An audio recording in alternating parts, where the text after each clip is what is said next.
We're home now.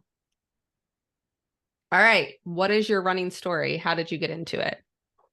I got into running through weight loss at the time. Mm, So when I was still living in Metro Atlanta in Alpharetta, Georgia, my heaviest weight was 335, 340.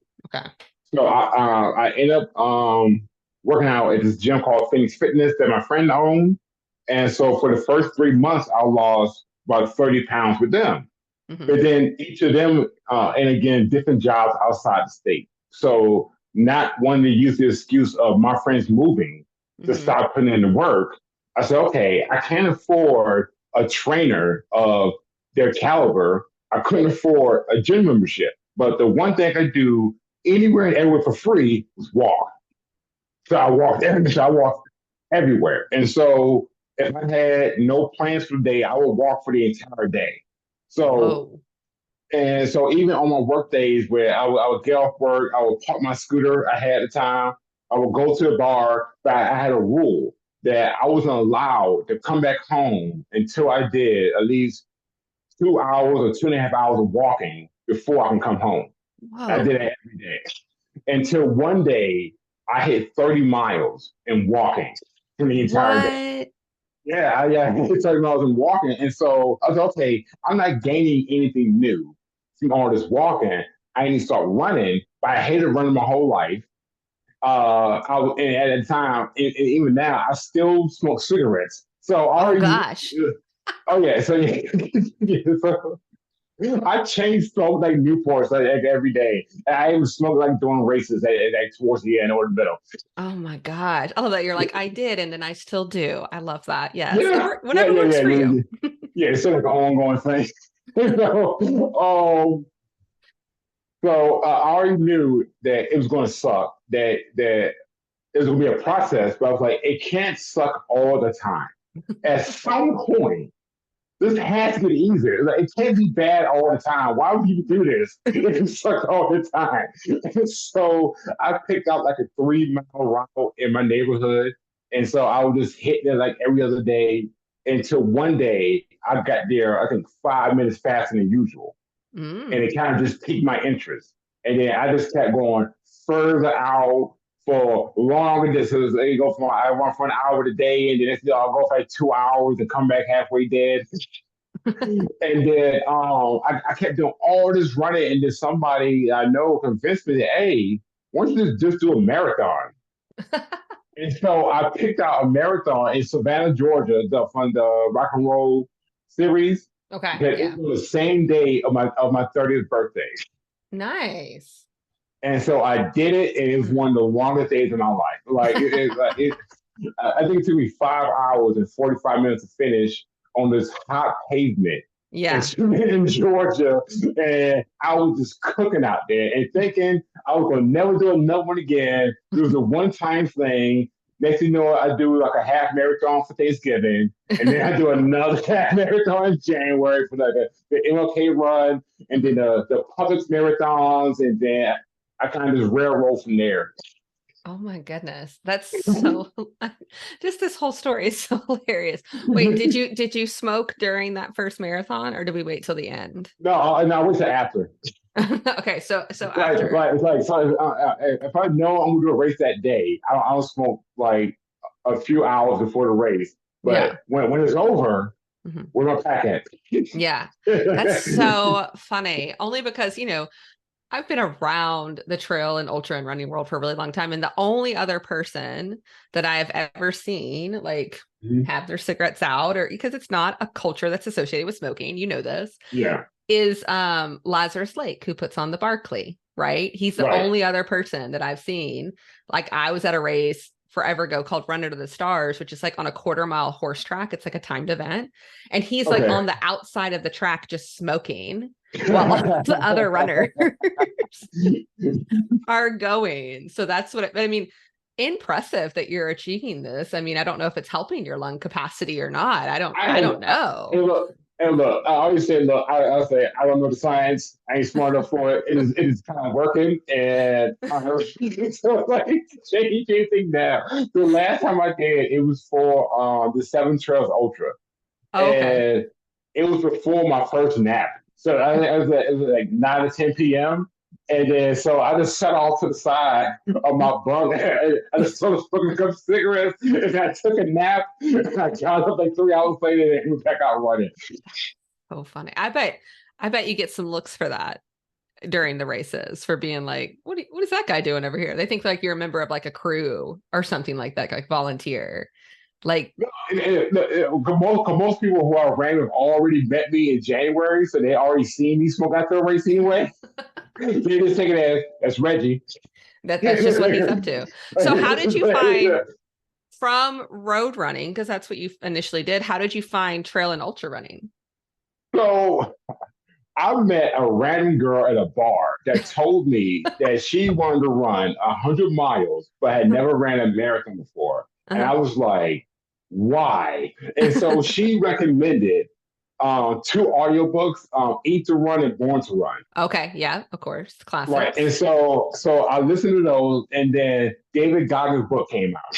Oh, okay. Yeah. And so after that book, it kind of concreted the idea. I signed up for a random 50 miler in Charlotte that same year, I think about 4 or 5 months ahead. Hmm. And it was a disaster. Complete disaster. Like I had no business whatsoever. Like I was not prepared. Like I had the wrong clothes on. I'm there like a compression tight shirt because I thought it was cute. So and at the time, like so I'm out there. I'm dehydrated. I'm hungry. I'm angry. I'm chafing everywhere. I'm chafing everywhere. It hurt to do anything. It hurt to breathe. At one point, I fell and like skied on the ground like 3 feet. I had to drag myself by a tree to get back up. And it was a 17-mile loop. You had to run 3 times. Okay. Okay. When I got to my second loop finishing, the volunteer staff stopped me and said, "At the pace you're going, by the time you come back, we'll already be gone." Oh. So they handed me my 50-mile buckle anyway, but I felt like a fraud, and so I just never wore it. It just stayed in my closet. And so, but after the race, I ended up meeting the top 10 runners that finished ahead of me. Hmm. And so they bought me beers, out there, we're drinking PBRs, and Yeah. then they said, "Hey man, since you did this one, you should come to the Yeti 100." And I was like, "Nah, I'm good. Okay." I It's was like, "I double the barely got through distance. the like I barely got through this one." I was like, Yeah. and so I did that one, and it was like a year before I tried another one. It wasn't until I was here in Phoenix, Hmm. and it was the Adrenaline Night. It was a night run, Okay. and I don't really like night runs because I don't like starting my races at night. I like Yeah. starting during the day and then get a hang of the course, then go into the night. I hate starting at night, but there was nobody to really talk to while I was out there. And so it just felt kind of lonely for a bit Yeah. because right, it's 1 a.m. There's nobody to talk to, and I just hear things going off the distance, just going off in the bushes, and now I'm just freaked out. Yeah. And then, but what made me fall back in love with it was the Yeti Slate by 50/50. Oh, okay. Yeah. Yeah. That's That like in did, Atlanta. Yeah. yeah, that did last year in October, and I went there only as an excuse to be in Atlanta. Yeah. So I was like, okay, I'll get there, do the 50K, then hang out with my friends. But then I ended up meeting this nice lady named Jennifer, and I ended up just hanging out with her for the whole race and just talking and just hanging out with her. And we finished just by the cutoff time because we were talking so much. And then after that, I signed up for Dark Anchor, Yeah. and then just showed up because like I told you before the podcast, my friend is supposed to be crewing me for Dark Anchor had to back out the last 2 days Yeah. prior to the race, so I had no equipment. I didn't bring anything. My flight got delayed, so didn't get to my hotel till 1 a.m. The race is at 6 a.m. Yeah. Yeah. Yeah. Then took a 2 hour power nap and showed up. And I met so many people that were taking care of me, that was worried about me while I was Just out there just worried running about you. wild. Yeah, but so many people were worried about me because I was like, I always show up with nothing. I show up unprepared for every race, mainly because I refuse to ever check a bag. So I fit where I can carry my personal and a carry on. That's it. It's working. The strategy is working for you. I mean, why would we change it at this Yeah, point? yeah. I have no strategy for any race I ever go to. I just say, well, I just hope all the training I did, and we just see what happens. So Either what is all fall apart. so what does your training like look like? So say you were training for like Dark Anchor, right? What did you end up achieving at Dark Anchor since it's a timed event? I ended up doing 53 miles Gotcha. for the 12 That's for the awesome. 12 hours I ended up running. I end up dropping out because at one point while I was running, I fell asleep on my feet, and I was like, Gosh, "Ooh, that's." I said, that's "That's not good. bad. That's really, That's really really bad. bad." So, and I told them, like, if I go to sleep now, I'm not gonna wake up to redo the race. I'm gonna be out cold. Yeah. So I backed out Well, you at can back 53 out. miles. It's a timed event. You can stop Well, whenever I you felt want. like I backed out. Okay, I was doing great up Yeah. until when I stopped. So mentally, I felt like I quit.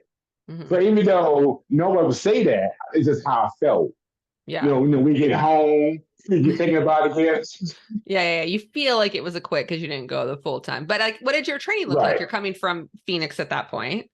So for the most part, I kind of just go based on how my body feels today and the weather, Hmm. because of how hot it is most of the time it is in Phoenix. Hmm. So I put a couple of days where okay today I go off for 2 hours, and then on this day I go off for 4 hours, but on a regular day I might go off for like 45 minutes, Hmm. and it all depends on my work schedule for that week and what I'm doing. Yeah. So you're going on based on like time on feet. It's not like you're going out trying to hit like a weekly mileage or anything like that. It's just about Yes, yeah, purely just time on feet. yes. Gotcha. Got you. Okay. And then what does like your nutrition look like when you're heading Oh, it's into a race awful. like this? It's awful. Up until February, I was eating like gas station Circle K cheeseburgers, Man. or yeah, but now I'm better. Now I just eat them with rice and like Yeah. and what else I can eat with rice? Okay, rice and ground beef, y'all. You got rice Yeah. and chicken today. You want rice? So but for All the most right. part, my diet was trash. Yeah. It was Yeah. just complete trash. I was like, well, today I only eat a Reese's Pieces and this breakfast burrito and we're gonna call it a day. And this is once again, this is working for you. You're getting through ultras, you're completing Yeah. them. It's working for you. Have you gone back to like road races since you started doing trails and ultras? Last year I did the LA Marathon and the San Diego Marathon. Oh, Now wow. I only do road races as an excuse to go to like a new city Got or you. Okay. town that I've never been to, and races do that for me. It just gives me a reason to go somewhere new Hmm. that I wouldn't have been otherwise if it wasn't for that race. Yeah. Yeah. Yeah. That makes sense. What do you like? Because you're doing like big major marathons. Like, what do Mm-hmm. you like about doing those? They're just fun, and I like meeting like the new runners in the back. Yeah. I always come across like the first time runners, like first time marathon runners, and I just remember how it was for me, and just to have somebody to like distract you Hmm. about how much it all sucks right now. So I always come across new people, and I just talk to them, and normally they feel bad about, hey, you can go on ahead. I say, hey, look, I'm just hanging out with you. I'm just gonna say hang with you and keep bothering you until you tell me to go away. Until you tell me to go away, I'm right here next to you, talking your ass, talking my ass off. See, that has to be so like startling, especially if like they're a new runner, because chatting and meeting a pal is very common on a trail and ultra marathon, right? You talk to other Yeah. runners, you make a new friend for the next 12 hours, but like you don't talk to other runners during a marathon. Like, like they Yeah. just don't talk with each other. And so Yeah. especially if they're a new runner coming to the marathon, they're probably like, someone's just talking to me. Like, what is Yeah, this about? right. And here I come running up to you, and we're gonna talk about Rick and Morty or football or just like a goofy story about something, just Yeah. whatever. You're going Yeah, to find a yeah. So connection. exactly, yeah. So, okay, how long since you started running running period? How many years have gone by? I'll say now it's been about like 5 to 6 years. 5 to 6 years. So what's like the next big goal on your like radar?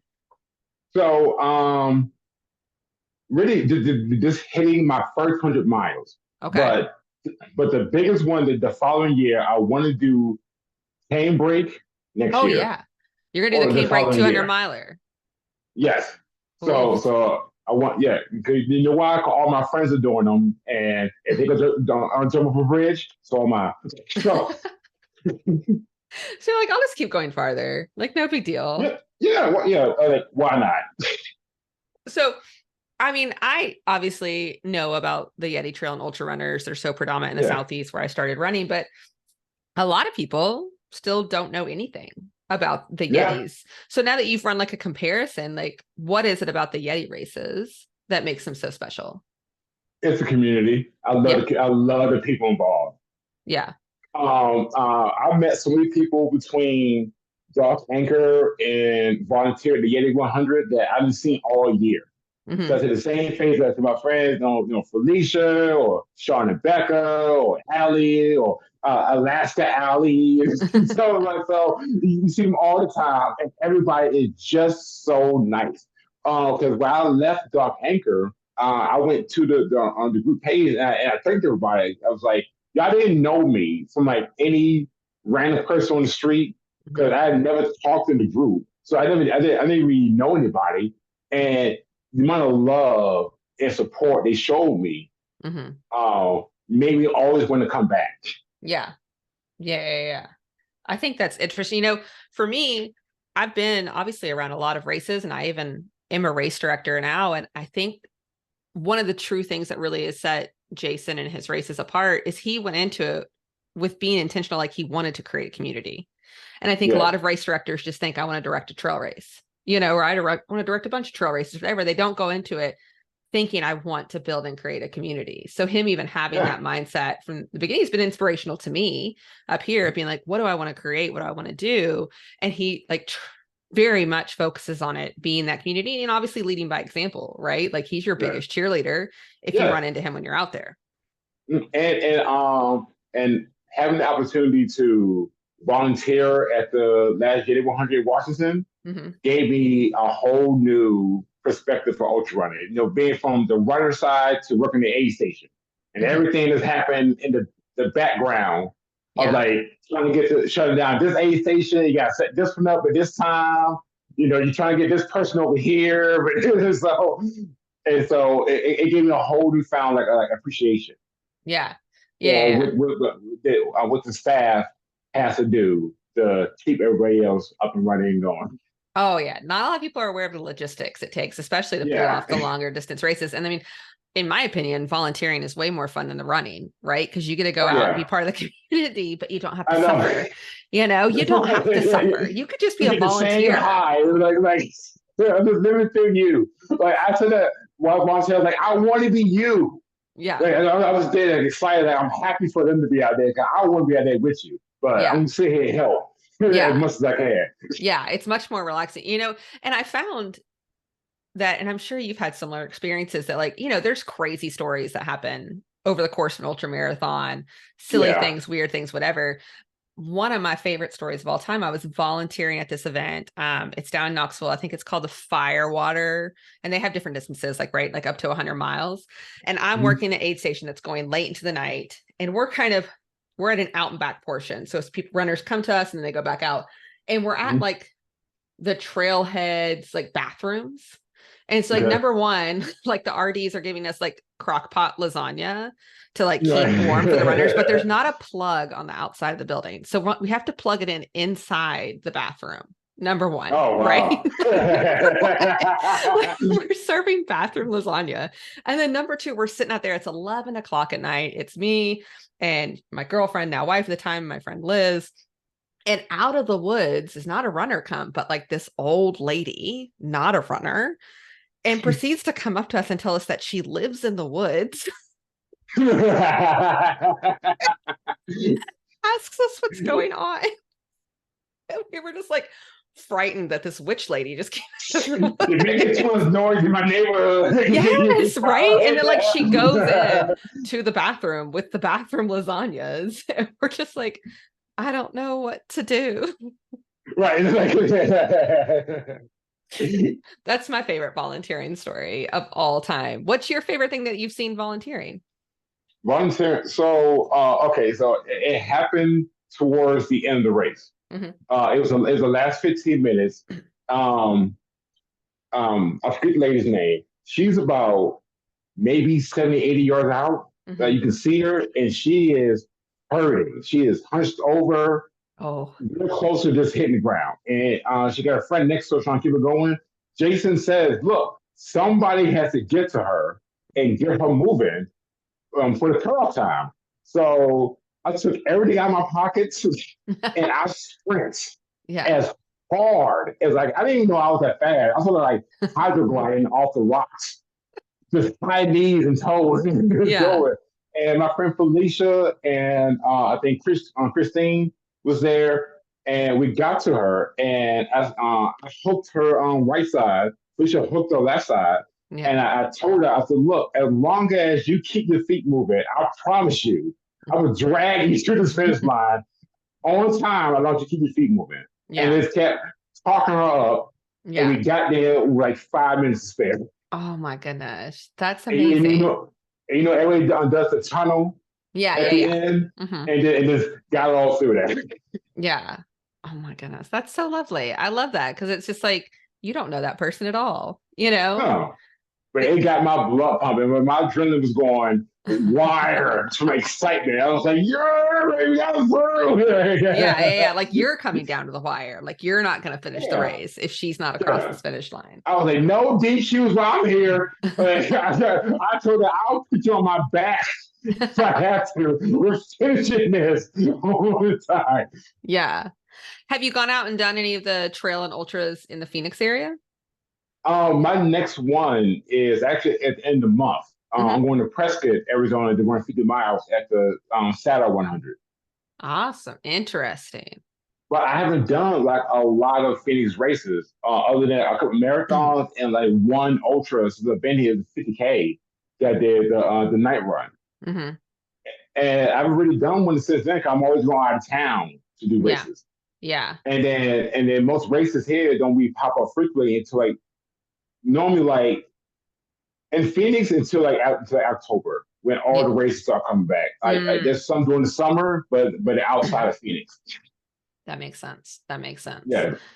I mean, how has it been going from running in Georgia, which obviously is hot and humid, to going to Phoenix? And Phoenix doesn't have the humidity, right? It has but insane dry heat. How has that adjustment been?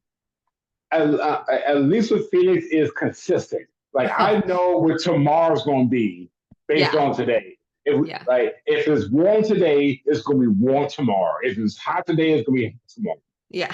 But in Georgia, it could be 3 different seasons in one day. You can wake up in a cold morning and then it rains and it's hot for no reason, all within like 6 hours of the first half of the day. It was like, yo. and it's the fact that I don't miss the floods of like living in southern weather. Yeah, the torrential rain. Yeah. Right. Yeah, that and like the same insects I'm worried about. I don't worry about mosquitoes as much anymore. Yes. I'm always preaching that to people about Chicago. I'm like, yeah, it gets cold here, but there's like no mosquitoes. So no thank you. Yeah, exactly. I'll take it any day of the week. Any day of the week. That's why every time I come home, they eat me up. every time I come home. Mm-mm. And then like not even mosquitoes, but there's just other bugs all the time Yes. around you, like wanting to Yes, be there's near always something. you in your personal space. I'm like, this is not a way to live. You don't have to live this way.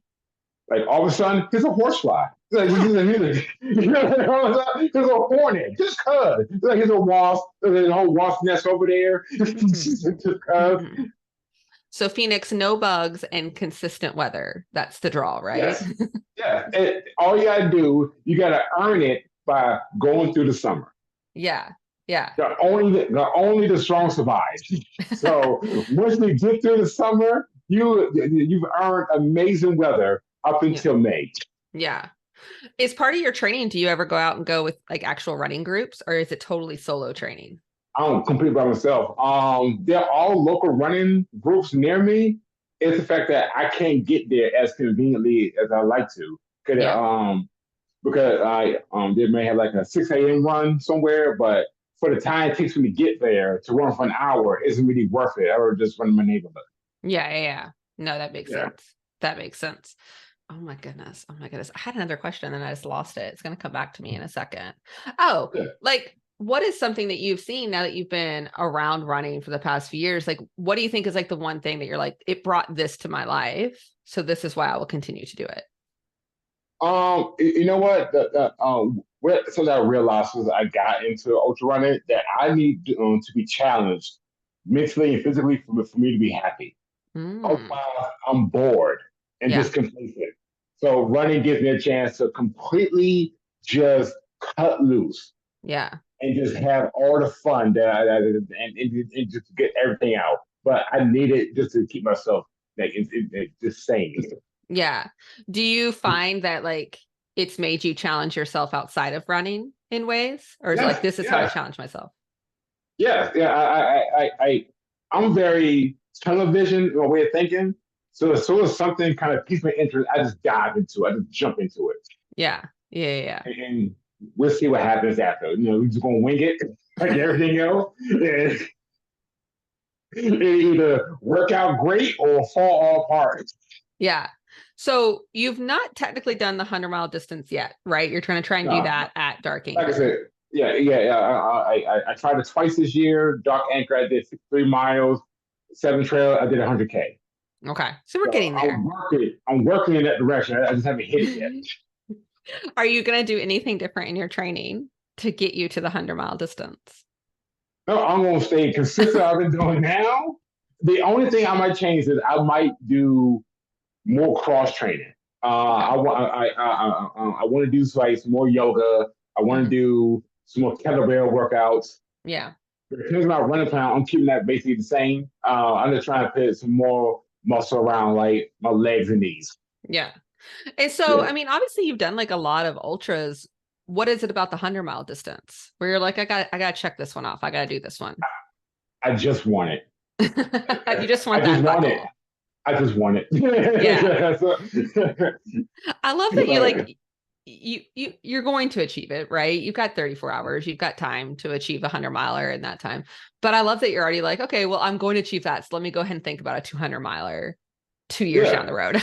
Like I love yeah. that you're like already like not complete this challenge yet, but you're already thinking ahead like to the next challenge. Because the way I'm going to next year is my revenge tour. So since Oh. I couldn't get my 100 mile for Dark Anchor and Seven Trails, I was like, oh, I'm gonna come back next year and we're Mhm. gonna get it then. So I was like, so I didn't get it this time, but knowing how things happened the first time, I'll Mhm. be better mentally prepared for the next time. Yeah, yeah, yeah. We're gonna show up a little earlier, get a little bit Yep. more rest the night before. I And, think and, like and then, solid strategy.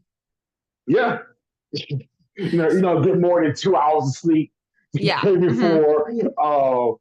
Seven Trails, I actually almost walked 4.5 hours to the course the day before. What? Stop. So, okay, so like I said, I don't drive. Yeah. So I flew into Seattle. I took a shuttle bus to Tacoma. I took Okay. another bus to the ferry. And so I heard there's no Uber or Lyft on the island. Mhm. Or So Yeah. if you want a taxi, you deserve one. So I said, well, if I can't find me a shuttle bus, I'll just walk 4 hours to the course. I'll get there, though. So I feel like if you had So, done that, he should have counted your mileage. Like I feel you like know, that should have counted. well, luckily, some of my friends that I met in January at Dark Anchor were already waiting for the same boat. Mm. So I got a ride from them. But I was prepared to just walk 4 hours to Moran Park to get there. Oh my gosh, that's hilarious. I will always get to my destination. It might take me a while. It's not ideal for most people, but it's how I choose to live. Yeah. So Yeah. I don't complain about the miles. I was like, I already know I'm not driving. So if I had to walk 4 hours, you gotta walk 4 hours. That's your fault. So Yeah. Yeah. I just deal with that. So put my headphones on, this is music, and then walk in a straight line. Yeah. Stick with it. Just so have you, okay. I mean, if you're just great at walking all the time and going long distances, have you ever thought about doing one of the multi-day races or doing like a I want trans-con to. across the country? You know, the idea kind of came more recently. Just watching a few people I know do it got me interested in wanting to do it. So I just haven't picked one out that I really want to do right now. Yeah. Yeah. Yeah. Yeah. Because So, I feel like but you've got like the mindset for it. Like that you're just going to laugh at whatever goes wrong, which I love. yeah, I'm here yeah, for yeah. that. I'm never gonna be too upset about it. I was like, listen, okay, I just realized that it's not a matter of if we just win. Yeah. The suck is it how long can I prolong it Mhm. before it starts to suck? So Yeah, you could definitely complete a multi-day event, right? Or you could do a trans. I mean, you've got the best mindset for it. This is just, I'm loving yeah. all of these stories. I'm like, if anybody tries to complain to me this week about running, I'm like, you need to go talk to Reggie, okay, and learn how to just laugh at it. Of course. You know what? Okay, that came from when I was losing my weight, Hmm. and I was the most insecure about it Mm. Okay. because I was still because at the time running for me was just like a unhealthy obsession because Hmm. it was just a means for me to lose the weight. So Yeah. I was pushing harder because I couldn't see the weight come off. Hmm. And so it wasn't until I had some friends sit me down and show me old pictures of myself. It Hmm. says, "You're not that guy anymore." Mm. That's kind of So them. for a while, I was abusing running to help get the weight off. Yeah. But the running community got me, hanging around them and talking to people, got me out of the mindset. I don't have to be super ultra serious for all these races. Hmm. Mm. So as long as I can finish by the cutoff time, it's a party. Everything in the middle. It's a party in the middle. I know. I mean, you're paying for the full time on course. You might as well just take advantage of it. Yeah, yeah. And then I've seen people who have to like drop out of a race like mid of it and just volunteer. Yeah. I'm not gonna Still. finish the race, but I still help. Yeah. So have you gotten to a tough point in a race where you thought like maybe like I won't finish or I won't complete what I want to do? I mean, I know it's dark anchor, Oh, you didn't because you fell asleep, but like a hard point for you that you had to yeah, push through. yeah. Like at some point, even at the seven trails one, like because I hurt my knee on the first lap Oh of seven wow. trails. Hmm. First lap, because I didn't train for it. I kind of just showed up again because after Dark Anchor, I was moving, Okay. so I was too busy focused on work and then trying to get my new apartment ready. So I wasn't really running. I was just kind of stressed about the whole moving process. And then I kind of showed up at Southern Trails, and then one of my friends who goes by Chad Ultra, we Yeah. decided just for the lulls, let's just run out guns blazing, just to say that we're in first place at the start. And then on the first major hill that we nicknamed Big Bertha. Okay. Oh, I love that.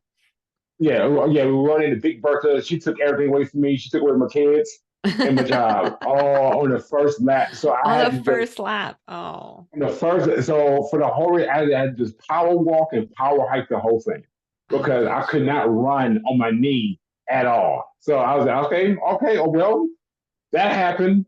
This is going to be a thing. Hmm. what I have left, just use what I got left, and then just walking and hiking. Yeah. Gosh. So Wait, so like how does it go for you going from Phoenix where like you're not getting a lot of like elevation gain in the Phoenix general area, right? unless you go on trails, Yeah, yeah, yeah. Which how often are you making it to the trails? rarely to never. Yeah, because I I mean you would have mean, to walk there, right? right, yeah. There's a close one here called Camelback Mountain, but the fact that I really don't get on trails until race day. Oh wow. I figure it out when I'm there. I just hope that all the things I've done leading up to this race will pay Yeah. off at the race. Yeah. I mean, I'm positive of this. It's not, I've never been in a race with you, Reggie, but I'm positive of this already that you are someone that like inspires other people over the course of a race. Just from what you're telling me, is there someone that you've met that like really inspires you that you kind of like keep them with you through your trail and ultra running? Actually, that would have to be Allie. Allie, she's the reason how I even got to Dark Anchor in the first place. Yeah. Because prior leading up to that race, I couldn't afford registration. Mm. I spent the money the week before on a locksmith dog sitting for an old coworker. Oh, So, wow. so her not knowing me from anybody lent me the money for registration. Oh, that's so kind. Right, and so when the race day came out, I was like, "Where's Allie? Yeah. And so and she takes care of me so much every time I'm out there. She's always looking out for me. Like somebody just look out for me. And so uh and it really it's just being around people like 5 feet tall and 5'2" and 30 years older than me out Mhm. there just getting it. And I just love seeing that out of people just out there trying their hardest to get what they're trying to get for the day. Mhm.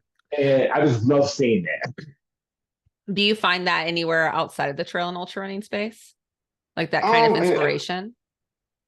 um, I used to. I used to be like a video editor for a while. Oh, For cool. like 10 years, I did music videos, and so I'm part of a huge community of people I met through that. Hmm. So I'm all YouTube. I have 10 years worth of like AMVs from animated music. From like 10 years, I host panels at conventions. Yeah. And so that, but I'm retired from that, and now I took all that and put it into ultra running. Mm, I Yeah, love I that. said once something piques my interest, it's the only thing I'm worried about. Wait, so do you have any like videos of you trail and ultra running out in the races? Are we No, gonna no, get a Reggie documentary? no. I haven't thought about, but people ask me to. Oh, come on now. Come on. I've been asked, like, why don't you write a book? I'm like, I don't read them. So we even write a book now? Well, Let's it's talk not about for you to comics. read. It's for us to read. Like it just be a book of like a series of like short stories Yeah. that I can do. Reggie's experience is just getting to the races. That's what it should be. Like Yeah. just getting to them. That's it. Yeah. That's nice. Okay. Well, consider the documentary. I mean, I don't know if you do the same. I've watched like 1 million ultra running documentaries on YouTube, right? And Yeah. some of them, bless their hearts, not great, you know, and like just not a fun energy and kind of boring and dreadful. And so I feel, you know, just consider this as an idea. I feel like other people are going to Okay. be with me on this. Like just think about it, you know, bring a little camera, a little GoPro with you and just see, you know, you see them holding their selfie sticks up, doing their See videos. it. You know what? I think because I just felt awkward in front of a camera sometimes, or just speaking to myself in front of a camera. I just feel stupid. I don't know why, but like even me taking a selfie, I just feel stupid. I don't know why. I'm 36-year-old man taking a selfie. I don't know why. It just feels wrong.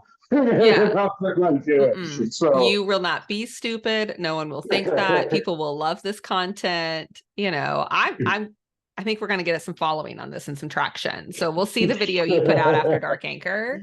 I'm looking forward into that documentary. Right, give me a camera. We'll think about Yeah. it. All right. All right, Reggie. So, Reggie, I mean, you've been around this for 5 years. You've already got big dreams out there.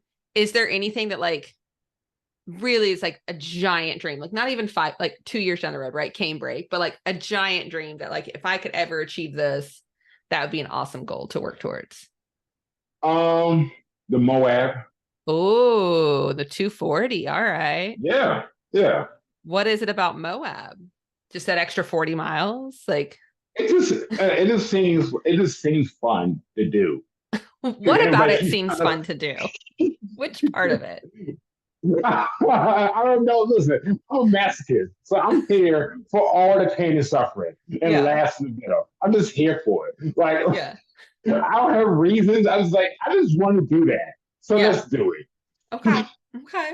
Just running through the desert. I don't place too much thought into it. Like because once I'm out there, I want to do all this extra thinking.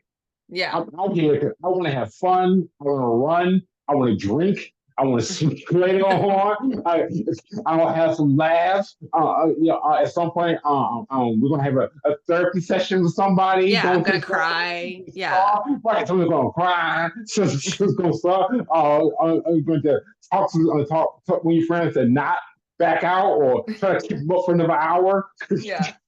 Yeah. all the things. You just summarized an ultra race in like 60 seconds. Like, this is what's going to occur over the course of an ultra, no matter the distance. Blood, sweat, tears, laughter, whatever, snot. Who knows what's going to happen? I love that, Reggie. I love that. Right. I love your whole mindset.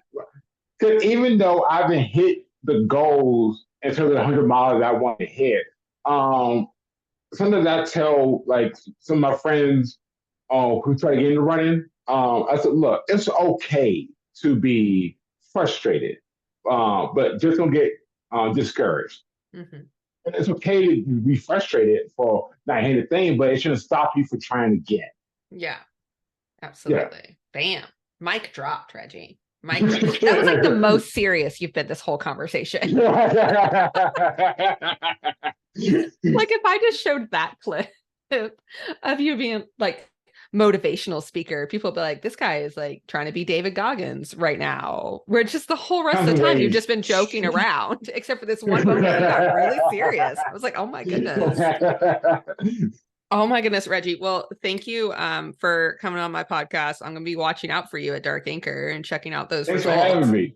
And feel free to come to the Midwest. It's like not hot here. So yeah. And look, I think Chicago's easy to fly into, Look, if you pick a race next year that you're going to do, yes, depending on my schedule, I will come out running with you. Okay, that's it. I will send you a race. I know already the one in my head. I'm going to send it to you. Yeah. Yes, we're going to get Reggie up to the Midwest. All right, Reggie. Thank you so much. Have a great day. Thank you, man. Have a great day.